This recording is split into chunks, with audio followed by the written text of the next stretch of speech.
Hello everyone, and welcome back to Conquer the Frontier at the New Frontier. This is the multiplayer survival co-op with Nordic farming, and we have reached episode number 39. You'll notice that it is April of year 5, and that is because we skipped March and just went straight into April, and the main reason for that is so our grass in Albert Park would be ready. Now, we are at the place where we constructed our sheep pen and goat pen, and the main reason for starting here today is I did mention that we were going to look at putting in a irrigation system for our sheep and our goats to make sure they had a good supply of water so we didn't have to keep restocking them, and we have placed them in. And yes, this is the automatic animal pen water feeder. It costs 5,000 to put in, and we've installed it. And if we run round to the trough, we will see that we have got a good amount of water for our sheep, and we've built another one for our goats. Here it is. So the goat trough is full of water as well. So the sheep and goats are really happy now and busy making wool and goat's milk respectively. But the cows, you can probably hear them, are mooing away because they need a good feed. As we skipped a month, yes, we need to catch up and get some TMR going.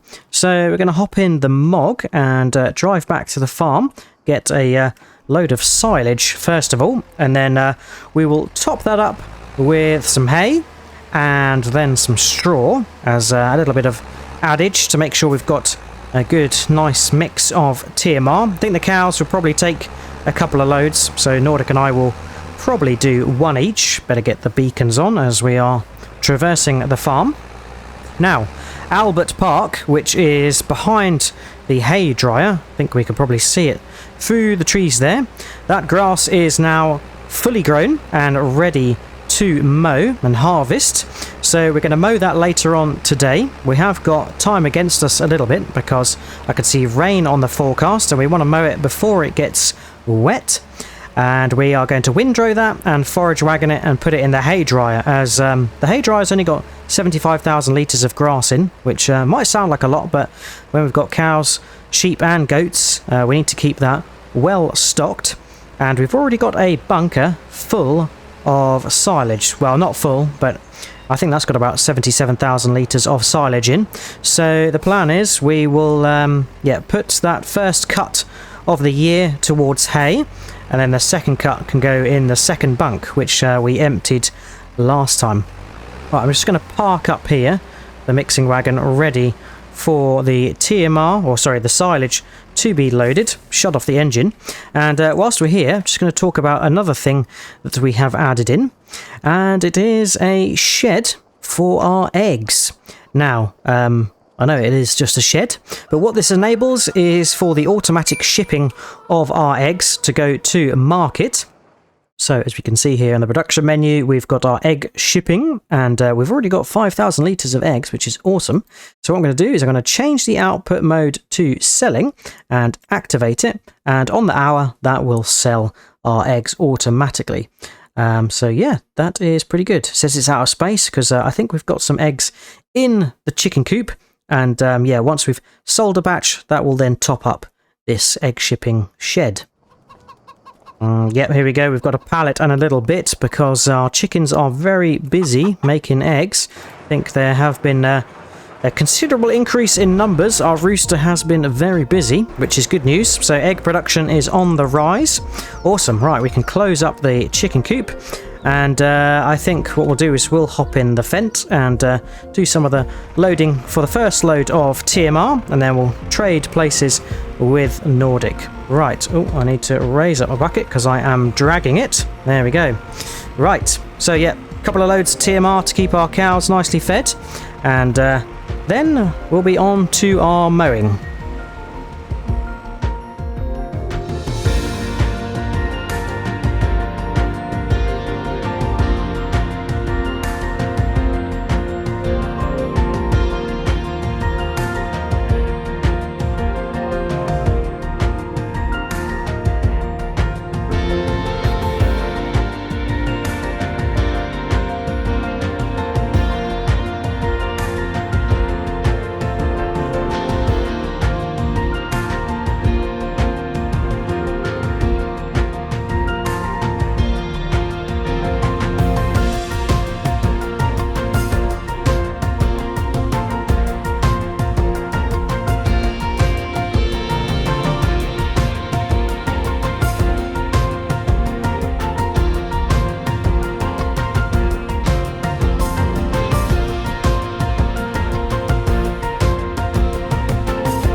There we go.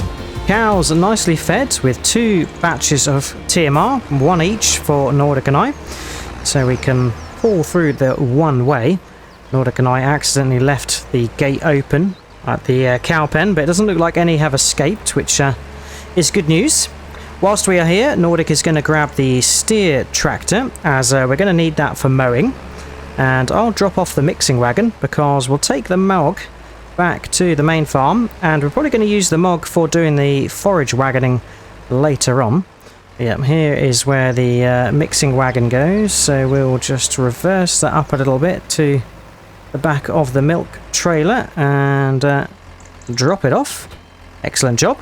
So yeah, that was really nice. And a couple of things I forgot to mention at the beginning of today is that it's lovely to see the spring colours come in. We've got some leafage on the trees, and the grass has come up green again, which is very, very nice. The crops are looking nice and healthy as well. You can hear the steer behind me, which is awesome. There it is.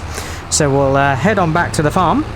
And the second thing I forgot to mention is the bank balance has recovered rather nicely since our grand expenses last time, buying a mobile wood chipper, a truck and a wood chip trailer, and a low loader as well.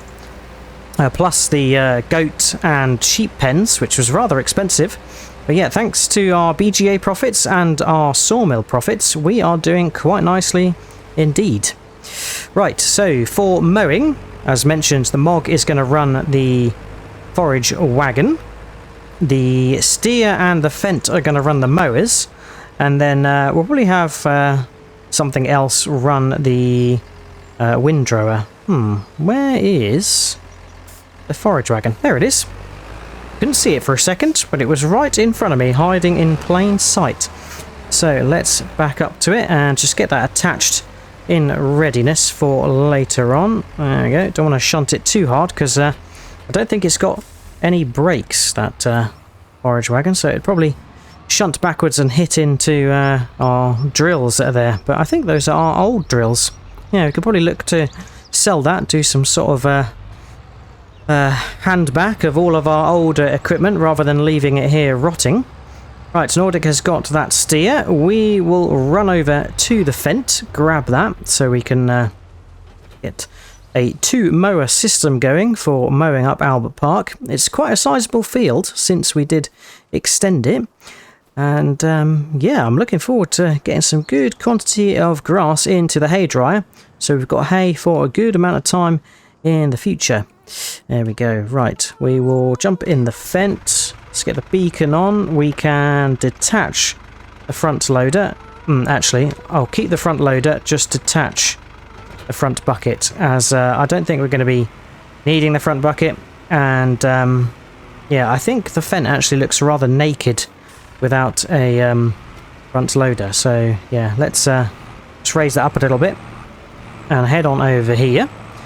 And we can grab the second mower, and then once we have mown, we will have one person windrowing and one person running the forage wagon.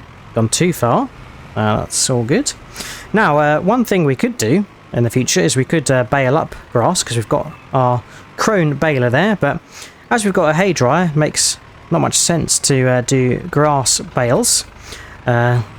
If we did bale up grass, we could of course wrap it to then make silage instead of putting it in a bunker. But Nordic and I have sort of tried and tested all of these methods. For us, it makes most sense to put the grass in the bunker when we want to make silage, and in the hay dryer when we want to make hay. Right, there he is. He is ready. Give him a little toot, saying that we are ready. I think we'll follow in behind him. Is he going to go? Yeah, he's going to go up this way, so we'll follow his lead. I've been looking over some of our fields, and it's nice to see the crops coming up nicely in the springtime. I think we have sorghum in one of the fields, so that's probably going to be one of our first harvests, if not some of the winter wheat or barley that we put in. But yeah, we'll have to do a bit of analysis on that in some of the months in the future that are coming up. Right, we can fold out the mower, we can beacon off because we're going to be working in the field. I think we're going to be... Yes. So one of us will do a return run to make sure we get the full edge of the field. Let's switch on. Lower away. And we can get to mowing. Been waiting for this for a long time, and I can't wait.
Raising up, mower off, and we can fold it away.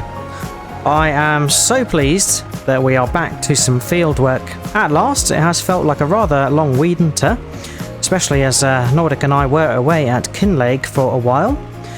Now, whilst we were mowing, we did spot a couple of patches. You'll see to my left and my right, we've got some patches that look like weeds. Well, I thought they were weeds at first, but of course you don't get weeds in a grass field. It is in fact where we've had some crop damage. So from either rain or dryness, the grass has stayed at an infant level of growth, so it's not able to be mowed. So that's what that is, if you were wondering. Hasn't really impacted us too much. I think we've got 3 or 4 patches like it on the field. But yep, we've got quite a lot of grass in Ahlbom Park, so we've still got a rather nice quantity of grass to deal with. Next, we'll be moving on to some windrowing and forage wagoning after we've got the mowers parked up. And as mentioned, the grass is going to go in the hay dryer, so we have got a good stock of hay for the entire season. And then our second cuts will look to go into the silage bunks. I thought Nordic was parking the mower in there. He has in fact parked it next to the baler, so what we'll do is we'll get this dropped off here. Excellent. And I think the Fendt is probably going to be the best tractor to run the windrower. So what we'll do is we'll grab the windrower and see who's doing what. Alright, seems like we are windrowing as we've run the Fendt and we've got the windrower attached. So we'll head over to the field, make some nice green paths for Nordic to follow and collect up to go in the hay dryer. And I think we'll probably just start where we started mowing and yeah, like I say, set some nice green grass pathways for the forage wagon to collect up. And I think we'll probably be finished before Nordic has finished forage wagoning, so we haven't got a second forage wagon. That might be a wise investment in the future to make, so yeah, perhaps we'll see to that at some point. Let's get the windrower unfolded, spread out. We can turn it on and lower away. think at some stage it might be a good idea to see about getting a larger windrower so we can cover more space in less time. Right, we are away. Back to it.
And there we go, the last load going in.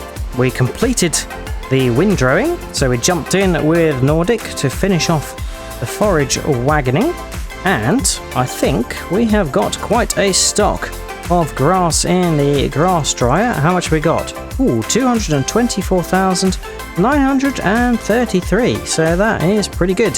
We'll get the grass dryer working away, and that will convert that all into hay, which is very nice indeed. Right, I think Nordic is hopping back in, and we'll drive back to the farm.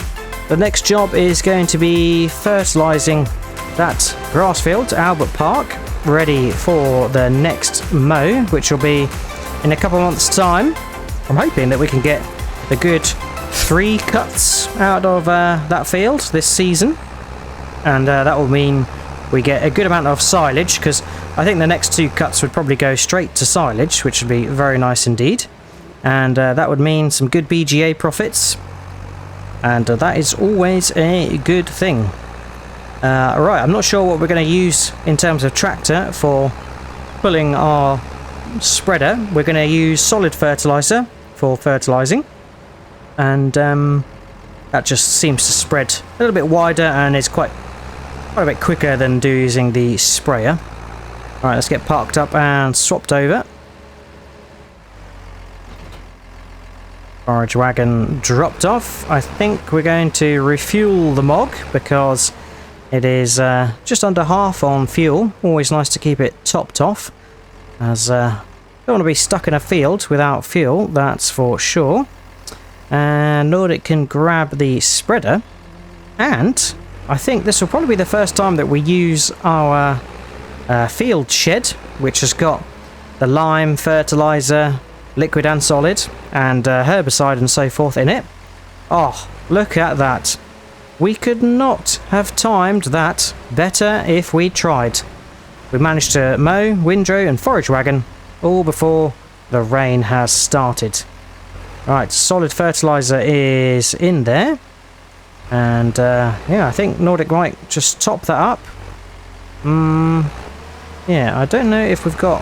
No, we haven't got any solid fertiliser in the shed. We've got a few loose pallets and big bags. Here we go, our brand new field shed, and we can fill up. Oh, I think we need to purchase it first, and that initiates the delivery. There we go, 17,600, and we can top up with solid fertiliser. Awesome, that is nice and quick and super speedy.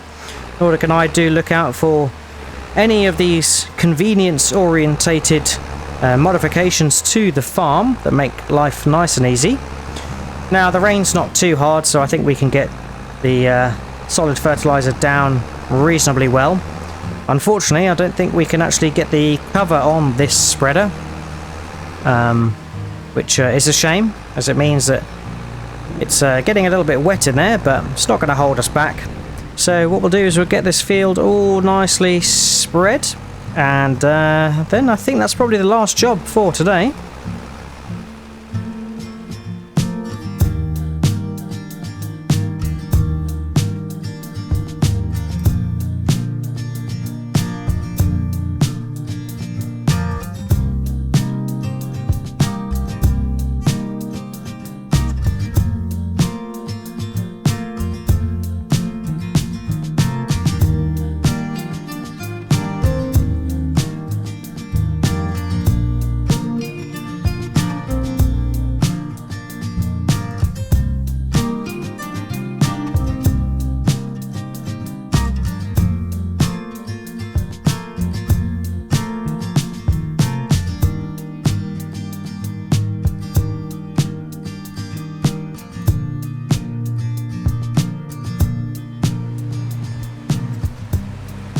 Alright, there we go. We've managed to just get the spreading done of the fertiliser in Albert Park before the rain has really kicked in, and it is coming down now, so rain has stopped play. So I think Nordic and I are going to call it a day there. In some of the next months I think we're going to have to sell some wood chips, and then I'm hoping that some of our fields might be nearing ready, especially where we've got some sorghum. But we will park up the mog here and journey into the farmhouse, grab a cup of tea and chill out. There we go. Right, I'm darting for cover, Nordic, and I'll get under here. Oh, I think we left the front door open, which is always fun. But there we go. That is it for today. Hope you have enjoyed watching. If you have, remember to drop a like and subscribe if you haven't already. If you've got any tips, tricks or things you'd like Nordic and I to do, then feel free to leave a comment. And as always, check out Nordic's channel for his perspective of today's session. All there's left to say is I hope to see you again next time on Conquer the Frontier at the New Frontier. And until then, catch you later. Cheers all. Bye bye.